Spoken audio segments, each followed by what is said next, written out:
श्री गणेशाय नमः। श्री हरि संक्षिप्त ब्रह्म विवर्त पुराण कृष्ण जन्म खंड। वन में श्री कृष्ण द्वारा बकासुर, प्रलंबासुर और केशी का वध, उन सब का गोकुल धाम में गमन, उन सब का गोलोक धाम में गमन, उनके पूर्व जन्म का परिचय, पार्वती के त्रिमासिक व्रत का सविधि वर्णन तथा नंद की आज्ञा के अनुसार समस्त ब्रजवासी का वृंदावन में गमन।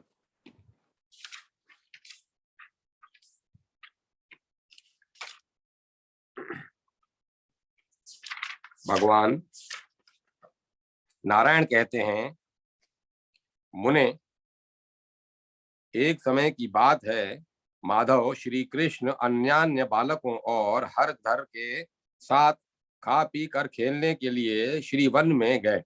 वहां मधुसूदन ने नाना प्रकार की बालोचित क्रीड़ाएं की। वह क्रीड़ा समाप्त करके गोप बालकों के साथ उन्होंने गोधन को आगे बढ़ाया। वहां वन में स्वादिष्ट जल पीकर वे महाबली श्री कृष्ण उस स्थान से गोधन सहित मधुवन में गए। उस वन में एक बलवान और भयंकर दैत्य था, जिसकी आकृति और मुख बड़े विकराल थे।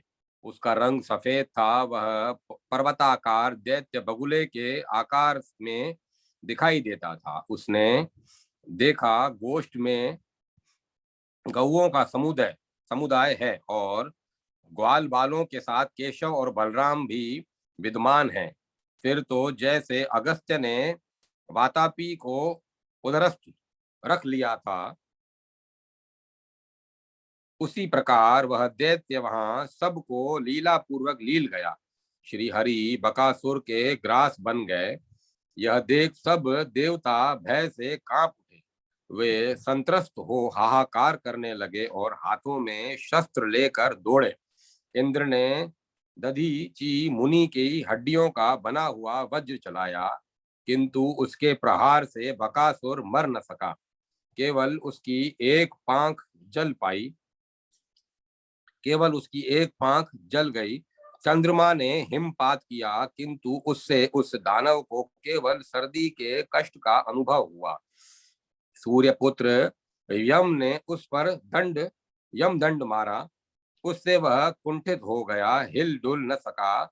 वायु ने वायवास्त्र चलाया, उससे वह एक स्थान से उठकर दूसरे स्थान पर चला गया। वरुण ने शिलाओं की वर्षा की, उससे उसको बहुत पीड़ा हुई। अग्निदेव ने आग्नेयास्त्र चलाकर उसकी सभी पांखें जला दी। कुबेर के अर्धचंद्र से उसके पैर कट गए।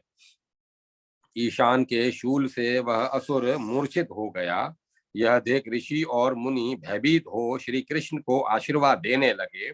उसी बीच में श्री कृष्ण ब्रह्म तेज से प्रज्वलित हो उठे।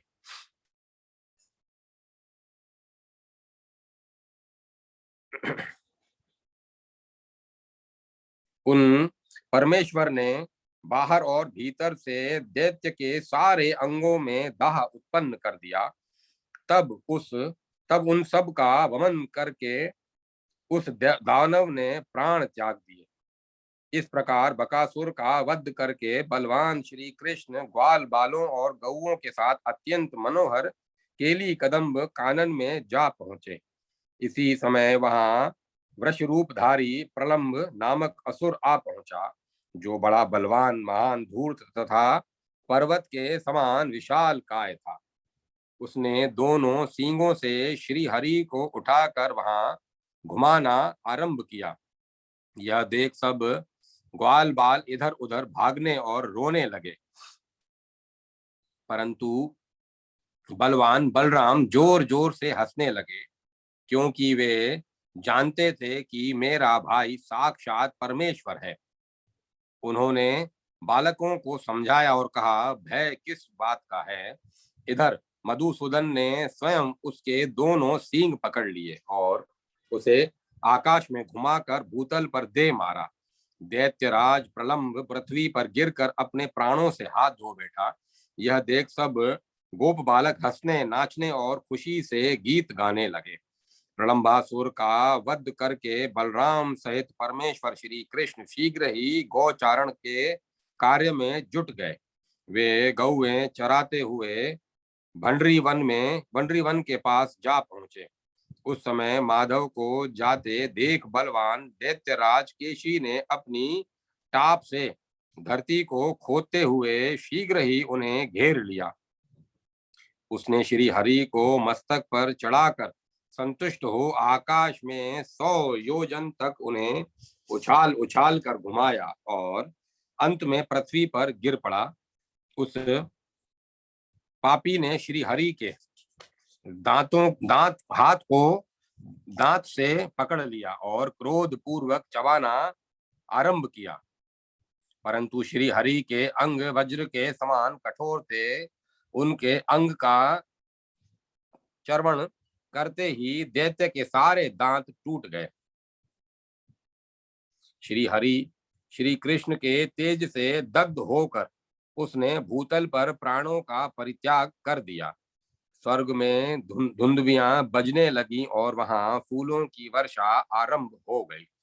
इसी बीच में दिव्य रूपधारी पार्षद विमान पर बैठे हुए वहां आ पहुंचे। उन सब के 2 भुजाएं थी। वे पीतांबरधारी किरीट और कुंडल से अलंकृत तथा वनमाला से विभूषित थे। उन्होंने विनोद के लिए हाथ में मुरली ले रखी थी। उनके पैरों में मंजीर की मधुर ध्वनि हो रही थी। उन पार्षदों के सभी अंग चंदन से चर्चित थे। वे गोप वेश धारण किए बड़े सुंदर दिखाई देते थे। उनके प्रसन्न मुख पर मंद हास्य की छटा छा रही थी। वे कृष्ण भक्तों पर अनुग्रह करने के लिए कातर जान पड़ते थे। रत्नों के सार तत्व से निर्मित द्वितीयशाली दिव्य रथ पर आरूढ़ हो वे भंडरी वन में एक उस स्थान पर गए जहां श्री हरि विराजमान थे। उसी समय दिव्य वस्त्र पहने तथा रत्न में अलंकारों से विभूषित हुए 3 पुरुष आए, जो श्री हरि को प्रणाम करके उनकी स्तुति करते हुए उसी विमान से उत्तम गोलोक को चले गए। ये तीनों पहले के वैष्णव पुरुष थे जो देह त्याग कर दानवी योनि को प्राप्त हुए थे। वे ही इस समय श्री कृष्ण के हाथों मारे जाकर उनके पार्षद हो गए। नारद जी ने पूछा, महाभाग, वे दिव्य वैष्णव पुरुष कौन थे जो दैत्य रूप हो गए थे? इस बात को बताइए। वह यह कैसी परम अद्भुत बात सुनने को मिली है? भगवान नारायण बोले, ब्राह्मण सुनो, मैं इसका प्राचीन इतिहास बता रहा हूँ। मैंने पुष्कर तीर्थ में सूर्य ग्रहण के अवसर पर साक्षात महेश्वर के मुख से इस विषय को सुना था। श्री हरि के गुण कीर्तन के प्रसंग में भगवान शंकर ने यह कथा कही थी। गंधमादन पर्वत पर गंधर्वराज गंधवाह रहा करते थे। वे श्री हरि की सेवा में तत्पर रहने वाले महान तपस्वी और श्रेष्ठ संत थे।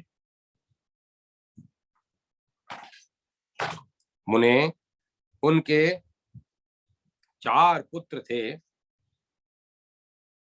जो गंधर्वों में श्रेष्ठ समझे जाते थे। वे सोते और जागते समय दिन रात श्री कृष्ण के चरण कमलों का ही चिंतन करते रहते थे। वे सभी दुर्वासा के शिष्य थे और श्री कृष्ण की आराधना में लगे रहते थे। प्रतिदिन कमल चढ़ाकर श्री हरि की पूजा करने के पश्चात ही जल पीते थे। उन चारों के नाम इस प्रकार हैं: वसुदेव, सुहोत्र, सुदर्शन और सुपार्श्व। वे चारों श्रेष्ठ वैष्णव थे और पुष्कर में तपस्या करते थे। चीर काल तक तपस्या करने के पश्चात उन्होंने मंत्र को सिद्ध कर लिया था।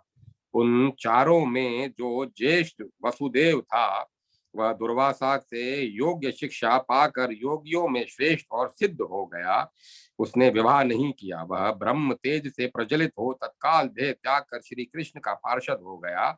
एक दिन वे तीनों भाई चित्र सरोवर के तट पर गए। वे सूर्योदय काल में श्री हरि की पूजा के लिए कमल लेना चाहते थे। मुने कमलों का संग्रह करके जाते हुए उन वैष्णवों को जब भगवान शंकर के सेवकों ने देखा, तब वे सब उन्हें बांधकर अपने साथ ले गए। शंकर के सेवक शरीर से बलिष्ठ थे, अतः उन दुर्बल वैष्णवों को पकड़कर उन्हें शंकर जी के पास ले गए। भगवान शंकर को देखकर उन सब वैष्णवों ने भूतल पर माथा टेक उन्हें प्रणाम किया। शिव जी उन्हें उत्तम आशीर्वाद दे शीघ्र ही उनसे वार्तालाप के लिए उद्यत हुए। उस समय उनके प्रसन्न मुख पर मुस्कुराहट खेल रही थी और वे उन भक्त जनों पर अनुग्रह करने के लिए कातर हो चुके थे। भगवान शिव ने पूछा, पार्वती के सरोवर में प्रवेश करके कमल लेने वाले तुम लोग कौन हो? पार्वती के व्रत की पूर्ति के लिए 1,00,000 यक्ष उन सरोवर की रक्षा करते हैं। पार्वती पति विषयक सौभाग्य की वृद्धि के लिए जब त्रैमासिक व्रत आरंभ करती है, तब वे लगातार 3 महीने तक श्री हरि को भक्ति भाव से प्रतिदिन 1 सहस्त्र कमल चढ़ाती है। भगवान शिव का यह वचन सुनकर वे तीनों वैष्णव भयभीत हो भक्ति से मस्तक झुका हाथ जोड़कर बोले। गंधर्वों ने कहा, प्रभु, हम लोग गंधर्वराज गंधवाह के पुत्र गंधर्वों में श्रेष्ठ हैं। महेश्वर, हम लोग प्रतिदिन श्री हरि को कमल चढ़ाकर ही जल पीते हैं। वे, हे नाथ, हम यह नहीं जानते थे कि पार्वती जी के द्वारा इस सरोवर की रक्षा की जाती है। आप यह सारे कमल ले लीजिए और अपने व्रत को सफल बनाइए। महादेव, हम आज कमल नहीं चढ़ाएंगे और जल भी नहीं पिएंगे।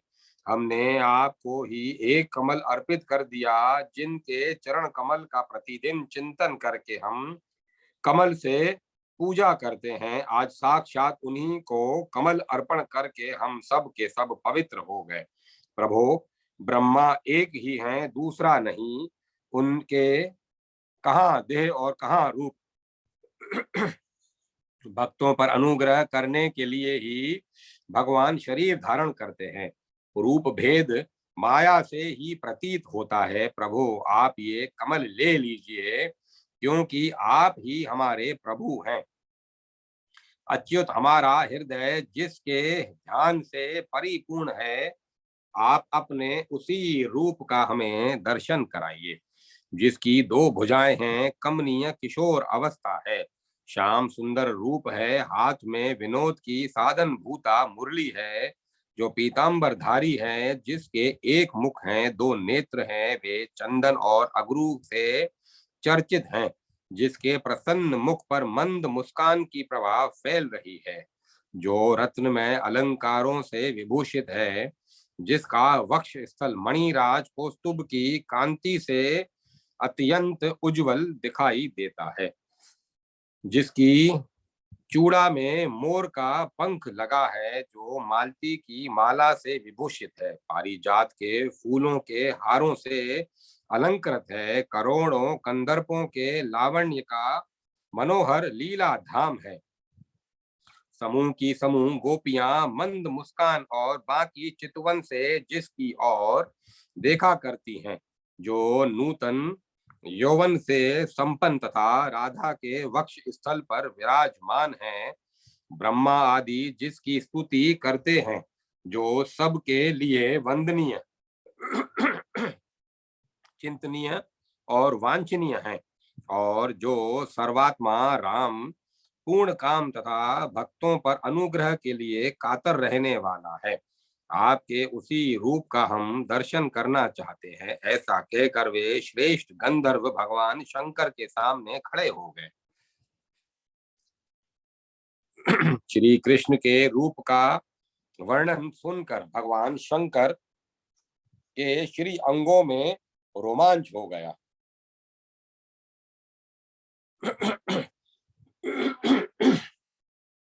उनके नेत्रों में आंसू भर आए। वे गंधर्वों की उक्त बातें सुनकर उनसे इस प्रकार बोले, मैंने यह जान लिया था कि तुम लोग श्रेष्ठ वैष्णव हो और अपने चरण कमलों की धूल से पृथ्वी को पवित्र करने के लिए भ्रमण कर रहे हो। मैं श्री कृष्ण भक्त के दर्शन की सदा ही इच्छा करता रहता हूँ, क्योंकि साधु संत तीनों लोकों में दुर्लभ हैं। तुम लोग मुझे पार्वती और देवताओं से भी बढ़कर सदा प्रिय हो। मुझे वैष्णव जन अपने तथा अपने भक्तों से भी अधिक प्रिय हैं, परंतु मैंने पूर्व काल में जो प्रतिज्ञा कर रखी है वह भी व्यर्थ नहीं होनी चाहिए। महाभाग वैष्णवों, सुनो, मैंने कह रखा था है कि पार्वती के व्रत के समय जो लोग किसी अन्य व्रत के निमित्त इस सरोवर में से कमल ले जाएंगे वे शीघ्र ही आसुरी योनि को प्राप्त होंगे, इसमें संशय नहीं है। श्री कृष्ण के भक्तों का कहीं भी अशुभ नहीं होता। तुम लोग पहले दानवी योनि में पढ़कर फिर निश्चय ही गोलोक में पधारोगे। तुम्हारे मन में श्री कृष्ण के रूप का प्रत्यक्ष दर्शन करने के लिए उत्कंठा है, अतः बच्चों, तुम्हें भारतवर्ष में वृंदावन में उस रूप का अवश्य दर्शन होगा। श्री कृष्ण को देखकर उन्हीं के हाथ से मृत्यु को प्राप्त हो तुम वैष्णव शिरोमणि बन जाओगे और दिव्य विमान पर आरूढ़ हो हरिधाम को पधारोगे। तुम लोग अभी यहाँ इस वांछनीय रूप को देखने के लिए उत्सुक हो, अतः वह सब देखो। ऐसा कहकर भगवान शिव ने उन्हें उस रूप के दर्शन कराए। उस रूप के दर्शन करके उन वैष्णवों के नेत्रों में आंसू भर आए। वे सर्वरूपी श्री हरि को प्रणाम करके दानवी योनि में चले गए, इसीलिए वे दानवेश्वर हुए। वसुदेव जो पहले ही मुक्त हो चुका था, सुहोत्र, बकासुर, सुदर्शन, प्रलंब और स्वयं सुपार्श्व केशी हुआ था। भगवान शंकर के वरदान से श्री हरि के परम उत्तम रूप के दर्शन करके उन्हीं के हाथ से मृत्यु को प्राप्त हो वे उनके परम धाम में चले गए। विप्रवर, श्री हरि का यह अद्भुत चरित्र कहा गया। बक, प्रलंब और केशी के उद्धार का यह प्रसंग वाचकों और श्रोताओं को मोक्ष प्रदान करने वाला है। नारद जी ने कहा, महाभाग, आपके कृपा प्रसाद से यह सारी अद्भुत बात मैंने सुनी। अब मैं यह सुनना चाहता हूँ कि पार्वती जी के भरत जी ने कौन सा व्रत किया था, उस व्रत के आराध्य देव कौन है, उसका फल क्या है और उसमें पालन करने योग्य नियम क्या है, भगवान उस व्रत के लिए उपयोगी द्रव्य कौन कौन से हैं, कितने समय तक यह वह व्रत किया जाता है और उसकी प्रतिष्ठा में क्या क्या करना आवश्यक होता है। प्रभु, भली भांति विचार कर बताइए, इससे सुनने के लिए मेरे मन में बड़ा कौतूहल है। श्री नारायण बोले, मुने, यह त्रिमासिक नामक व्रत है जो नारी के प्रति विषयक सौभाग्य को बढ़ाने वाला है। इस व्रत के आराध्य देवता हैं राधिका सहित भगवान श्री कृष्ण। उत्तरायण के विषुव ज्योतिष के अनुसार वह समय जब कि सूर्य विषुव रेखा पर पहुंचता है और दिन रात दोनों बराबर होते हैं। उत्तरायण के विषुव योग में इसका आरंभ होता है और दक्षिणायन आरंभ होने तक इसका इसकी समाप्ति हो जाती है।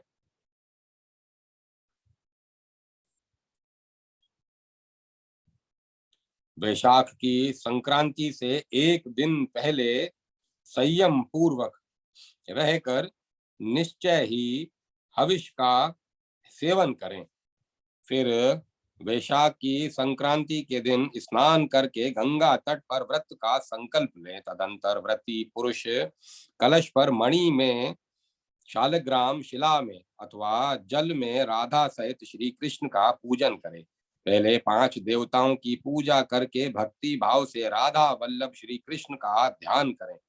उनके साम वेदोक्त ध्यान का वर्णन करता हूँ, सुनो। भगवान श्री कृष्ण की अंग कांति सजल जलधर के समान श्याम है। वे रश्मि पीतांबर धारण वे रेशमी पीतांबर धारण करते हैं। उनका मुख शरत काल की पूर्णिमा के चंद्रमा के समान मनोहर है। उस पर मंद हास की प्रभा फैल रही है। नेत्र शरत ऋतु के प्रफुल्ल कमलों की शोभा को तिरस्कृत कर रहे हैं। उनमें सुंदर अंजन लगा हुआ है। वे गोपियों के मन को बारंबार मोहते रहते हैं। राधा उनकी ओर देख रही है। वे राधा के वक्ष स्थल में विराजमान हैं। ब्रह्मा, अनंत, शिव और धर्म आदि देवता उनकी स्तुति करते हैं। इस प्रकार श्री कृष्ण का ध्यान करके वृत्ति पुरुष उस ध्यान के द्वारा ही उनका सानंद आवाहन करे। इसके बाद वह राधा का ध्यान करे। वह ध्यान यजुर्वेद की मंद्या माध्य नंदिनी शाखा में वर्णित है। राधा रासेश्वरी है, रमणीया है और रसोल्लास रस के लिए उत्सुक रहती है। रास मंडल के मध्य भाग में उनका स्थान है। वे रास की अधिष्ठात्री देवी हैं। रासेश्वर के वक्ष स्थल में वास करती हैं। रास की रसिका हैं। रसिक शेखर श्याम सुंदर की प्रिया हैं। रसिकाओं में श्रेष्ठ हैं। सुर में रामा रूपणी हैं। प्रियतम के साथ रमण के लिए उत्सुक रहती हैं। उनके नेत्र शरत काल के प्रफुल्ल कमलों की शोभा को तिरस्कृत करते हैं। वे बाके वे बाकी बोहों से शोभित होती हैं। उनके नेत्रों में सुरमा शोभा पा रहा है। शरद पूर्णिमा के चंद्रमा की भांति सुंदर मुख पर मंद मुस्कान की प्रभा के कारण उनकी मनोहरता बहुत बढ़ गई है। मनोहर चंपा के समान उनकी अंग कांति मनोहरी दिखाई देती है। चंदन कस्तूरी की बिंदी तथा सिंदूर बिंदु से उनका श्रृंगार किया गया है। कपोलों पर मनोहर पत्रावली की रचना शोभा देती है। अग्नि शुद्ध दिव्य वस्त्र से उनकी उज्ज्वलता बढ़ गई है। उत्तम रत्नों द्वारा निर्मित कुंडलों की कांति से उनके सुंदर कपोल प्रकाशित हो रहे हैं। रत्नेंद्र सार रचित हार से वक्ष स्थल उद्भासित हो रहा है। रत्न निर्मित कंकण केयूर तथा किंकणी रत्न से उनके अंगों की अपूर्व शोभा हो रही है। उत्तम रत्नों के सार तत्व से रचित मंजरों की झनकार से उनके दोनों चरण सुशोभित होते हैं। ब्रह्मा आदि के भी सेवनीय श्री कृष्ण स्वयं ही उनकी सेवा करते हैं। सर्वेश्वर के द्वारा उनकी स्तुति की जाती है तथा वे सबकी कारण स्वरूपा हैं। ऐसी श्री राधा का मैं भजन करता हूँ। इस प्रकार ध्यान करके श्री कृष्ण के साथ उनका पूजन करें। प्रतिदिन भक्ति भाव से 16 उपचार चढ़ाकर पूजा करें। वृत्ति पुरुष प्रत्येक उपचार को पृथक पृथक करके सबको बारी बारी से प्रसन्नता पूर्वक अर्पित करें। मुने नित्य प्रति 108 दिव्य सहस्त्र दल कमल लेकर उनकी 108 आहुतियां दे।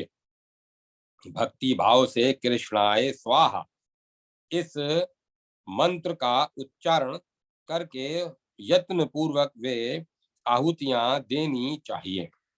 आम और केले के कच्चे या पके फल को लेकर उसकी 108 आहुतियां भक्ति भाव से दे। फल अखंड होना चाहिए। मुने प्रतिदिन 100 ब्राह्मणों को भक्ति पूर्वक भोजन करावें। व्रती को नित्य 108 आहुतियों का हवन करना चाहिए। वे आहुतियां भक्ति पूर्वक राधिका सहित श्री कृष्ण को देनी चाहिए। नारद घृत मिश्रित तिल से भी हवन करें, नित्य बाजे बजावें और श्री हरि का कीर्तन करावें। 3 मास तक इस नियम का पालन करके उसके बाद व्रत की प्रतिष्ठा करें। नारद, प्रतिष्ठा के दिन जो विद्वान आवश्यक हैं, जो विधान आवश्यक हैं उसे सुनो। विप्रवर 90,000 अक्षय कमल की आहुतियां दें और यत्न पूर्वक 9,000 ब्राह्मणों को उत्तम स्वादिष्ट एवं मीठे अन्न भोजन करावें। 9,720 फल तथा नाना प्रकार के मनोहर द्रव्य का नैवेद्य अर्पण करें। इसके बाद संस्कार युक्त अग्नि की स्थापना करके विद्वान पुरुष होम करे। घृत युक्त तिल की 90,000 आहुतियां देकर ब्राह्मणों को भक्ति भाव से वस्त्र, भोजन, यज्ञोपवीत और फल सहित अन्न और तिल के लड्डू दे। उन लड्डुओं को गंध पुष्प से अर्चित करके देना चाहिए। साथ ही शीतल जल से भरे हुए 90 कलशों का भी दान करना चाहिए। इस प्रकार व्रत करके ब्राह्मण को दक्षिणा देनी चाहिए। दक्षिणा का परिमाण वही है जो वेदों में बताया गया है। 1,000 बैल हो और उनके सींगों में सोना मढ़ा गया हो। ब्राह्मण, इस प्रकार त्रैमासिक व्रत बताया गया। इस व्रत का अनुष्ठान कर लिया जाए तो यह विशिष्ट संतति देने वाला और पति सौभाग्य की वृद्धि करने वाला होता है।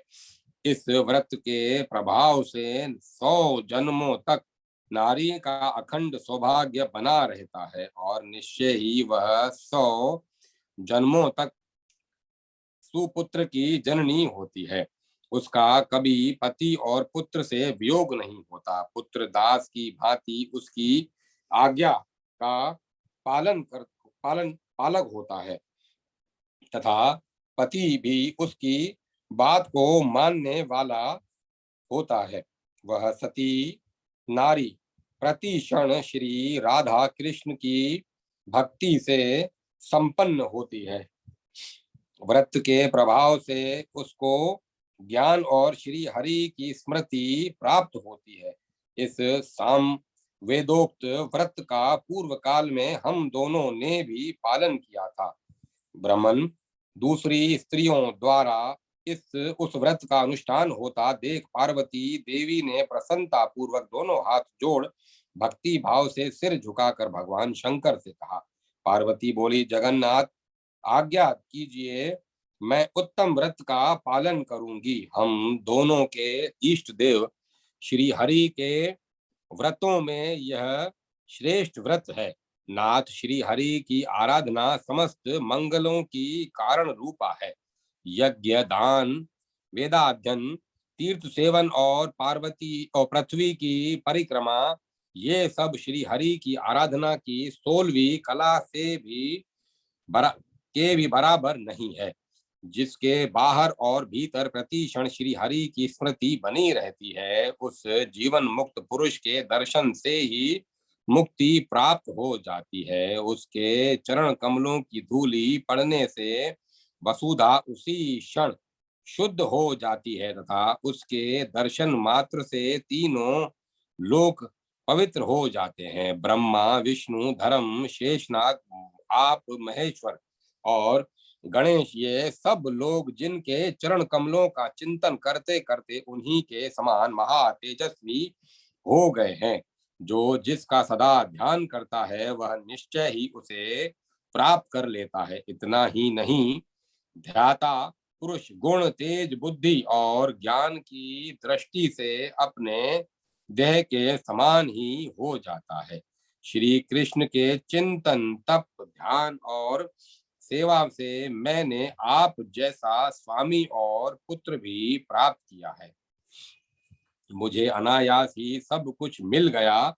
मेरा मनोरथ पूर्ण हो गया। मुझे आप जैसे स्वामी मिले, कार्तिकेय और गणेश जैसे पुत्र प्राप्त हुए तथा श्री कृष्ण के अंश स्वरूप हिमवान जैसे पिता मिले। प्रभु, मेरे लिए कौन सी वस्तु दुर्लभ है। पार्वती जी की यह बात सुनकर भगवान शंकर जी बहुत प्रसन्न हुए। उनका शरीर पुलकित हो उठा और वे हंसकर मधुर वाणी में बोले। श्री महादेव जी ने कहा, ईश्वरी, तुम महालक्ष्मी स्वरूपा हो, तुम्हारे लिए क्या असाध्य है। तुम सर्व संपत्त स्वरूपा और अनंत शक्ति रूपणी हो। देवी, तुम जिसके घर में हो वह संपूर्ण ऐश्वर्यों का भाजन है। शुभ प्रदे, मैं ब्रह्मा और विष्णु तुम में भक्ति रखकर तुम्हारे कृपा प्रसाद से ही संसार की सृष्टि, पालन और संहार में समर्थ हुए हैं। हिमालय कौन है, मेरी क्या बिसात है, और कार्तिकेय तथा गणेश क्या है। तुम्हारे बिना हम सब लोग असमर्थ हैं और तुम्हारा सहयोग पाकर हम सभी सब कुछ करने में समर्थ हैं। जो पतिव्रता के योग्य है और जो प्राचीन काल से श्रुति में सुनी गई है, वह आज्ञा परमेश्वर की आज्ञा है। पतिव्रते, इस ईश्वरीय आज्ञा को स्वीकार करके तुम व्रत का पालन करो। अब तक जिन स्त्रियों ने इस व्रत का पालन किया है, उन सब की अपेक्षा विलक्षण ढंग से तुम इस त्रिमासिक व्रत का अनुष्ठान करो। जो इस व्रत में भगवान सनत कुमार तुम्हारे पुरोहित हो। सुंदरी, तुम इसमें जितने कमलों, ब्राह्मणों और द्रव्यों का आवश्यकता हो, उन सब को देने के लिए मैं उदत हूँ। तुम कुबेर को द्रव्य कोष का संरक्षक नियत करो। इस व्रत में धनाध्यक्ष मैं रहूंगा और स्वयं भगवती लक्ष्मी धन देने वाली होंगी। अग्निदेव वेद का पाठ करेंगे, करुणा वरुण पाठ करेंगे, वरुण देवता जल देंगे, यक्ष लोग वस्तुओं को ढोकर लाने का काम करेंगे और स्कंद उनके अध्यक्ष रहेंगे। इस व्रत में स्थान को झाड़ बुहार कर शुद्ध करने का काम स्वयं वायु देव करेंगे। इंद्र रसोई परोसेंगे, चंद्रमा व्रत के अधिष्ठापक होंगे, प्रिय सूर्य देव दान का निर्वाचन करेंगे। योगा योग्या योग्य की यथोचित व्याख्या करेंगे। सुंदरी, व्रत के लिए जो उपयोगी और नियमित द्रव्य हो, उसे देकर उससे भी अधिक फल फूल तुम श्री हरि की सेवा में अर्पित करो। व्रत के जितने ब्राह्मणों को भोजन कराने का नियम है, उतनों को भोजन कराकर तुम उससे भी अधिक असंख्य ब्राह्मणों को भक्ति भाव से भोजन के लिए निमंत्रित करो। समाप्ति के दिन स्वर्ण, रत्न, मोती और मूंगा आदि व्रतोक्त दक्षिणा देकर सारा धन ब्राह्मणों को बांट दो। ऐसा कहकर भगवान शंकर ने पार्वती जी से उस व्रत का अनुष्ठान करवाया। व्रत पार्वती जी ने सब स्त्रियों की अपेक्षा विलक्षण रूप से उस व्रत का संपादन किया। नारद, इस प्रकार पार्वती जी ने जो व्रत किया था वह सब मैंने कह सुनाया। पार्वती जी के व्रत में ब्राह्मण लोग रत्न ढोकर ले जाने में असमर्थ हो गए। नारद, यह सारा इतिहास तो तुमने सुन लिया। अब जिसका प्रकरण चल रहा है वह श्री कृष्ण का बाल चरित्र सुनो। यह श्री कृष्ण की बाल लीला पद पद में नई नई प्रतीत होगी। पूर्वोक्त दानवेंद्रों का वध करके श्री कृष्ण ग्वाल बालों के साथ गोकुल में अपने घर को गए, जो कुबेर भवन के समान समृद्धिशाली था। वहां बालकों ने प्रसन्नता पूर्वक सब लोगों से वन में घटित घटनाओं की बातें बताई। यह सुनकर सब लोग चकित रह गए, किंतु नंद जी को बड़ा भय हुआ। उन्होंने वृद्ध गोपों तथा बड़ी बूढ़ी गोपियों को घर पर बुलाकर और उन सब के साथ समयोचित कर्तव्य का विचार करके उक्त संकट से बचने के लिए युक्ति ढूंढ निकाली। युक्ति निश्चित करके गोपराज उस स्थान का त्याग कर देने को उद्यत हो गए। मुने उन्होंने उसी क्षण सबको वृंदावन में चलने की आज्ञा दी। नंद जी की आज्ञा सुनकर सब लोग वहां जाने को उद्यत हो गए। गोप गोपियां बालक बालिकाएं सब इस नई यात्रा के लिए नई यात्रा के लिए तैयार हो गए। समस्त बाल बाल श्री कृष्ण और हलधर के साथ प्रसन्नता पूर्वक चल दिए। अनेक प्रकार की वेशभूषा वाले वे बालक गीत गाते हुए जा रहे थे। कोई वंशी की तान छेड़ते थे तो कोई सींग बजाते थे। किन्हीं के हाथों में करताल थे। कुछ लोगों ने अपने हाथों में वीणा ले रखी थी। किन्हीं के हाथों में षड्यंत्र थे तो किन्हीं के सींगे।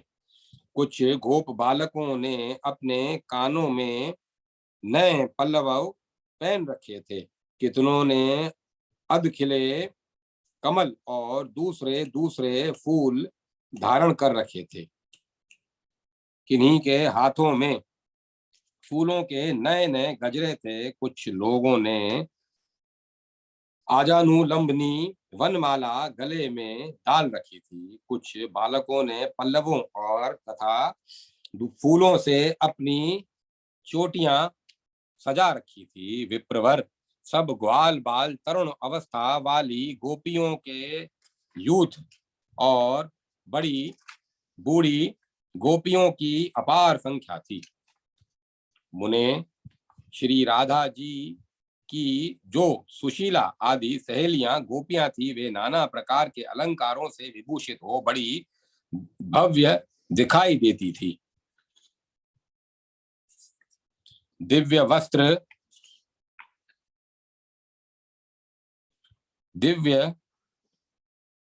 वस्त्र धारण कर हर्ष से मुस्कुराती हुई वे सब की सब वृंदावन में की ओर चली। कोई शिबिका पर सवार थी तो कोई रथ पर। राधिका देवी रत्न में अलंकारों से विभूषित हो स्वर्ण में उपकरणों से युक्त रथ पर बैठकर उन सब सहेलियों के साथ यात्रा कर रही थी। यशोदा और रोहिणी जी की रत्न में अलंकारों से अलंकृत हो स्वर्ण में उपकरणों से सुसज्जित रथ पर चढ़कर जा रही थी। नंद सुनंदन श्रीधामा गिरिभानु विभाकर वीर भानु और चंद्र भानु ये प्रमुख गोपगण हाथी पर बैठकर सानंद यात्रा कर रहे थे। श्री कृष्ण और बलदेव दोनों भाई रत्न निर्मित आभूषणों से विभूषित हो स्वर्ण में रथ पर बैठकर बड़े हर्ष के साथ वृंदावन की ओर जा रहे थे। कोटि कोटि बूढ़े और जवान गोप उस यात्रा में सम्मिलित थे। कोई घोड़े पर सवार थे, कोई हाथियों पर बैठे थे और कितने ही रथ पर चढ़कर यात्रा करते थे। नंद के सेवक उदत गोपगण बड़े हर्ष के साथ चल रहे थे। उनमें से कुछ लोग बैलों पर सवार थे। वे सब के सब संगीत की तान में तत्पर थे। राधिका की दूसरी दूसरी दासियां बहुत बड़ी संख्या में यात्रा कर रही थी। उनके मन में बड़ा उल्लास था। मुख पर मंद मुस्कान की छटा छा रही थी और वे सब की सब सोने के गहनों से सजी थी। उनमें से कितनों ने हाथ में सिंदूर थे, कितनों के हाथ में सिंदूर थे, कितनी ही काजल लेकर चल रही थी। किन्हीं के हाथों में कंदुक थे तो किन्हीं की पुतलियां। कुछ सिंदूरी दासियां अपने हाथों में भोग द्रव्य और क्रीड़ा द्रव्य लेकर चल रही थी। किन्हीं के हाथों में वेश रचना की सामग्री थी तो किन्हीं के हाथों में फूलों की मालाएं।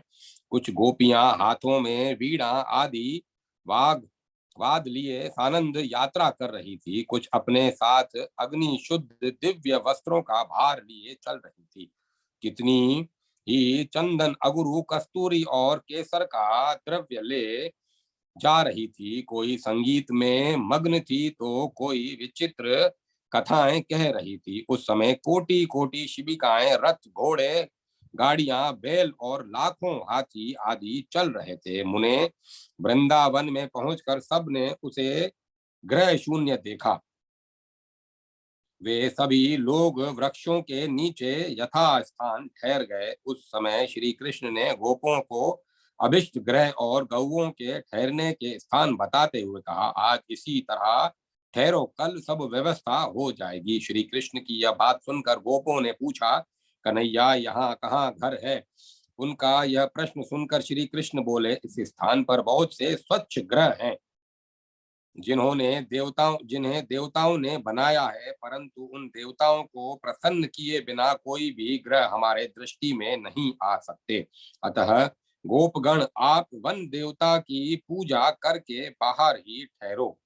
प्रातः काल तुम्हें यहाँ निश्चित ही बहुत से रमणीय ग्रह दिखाई देंगे।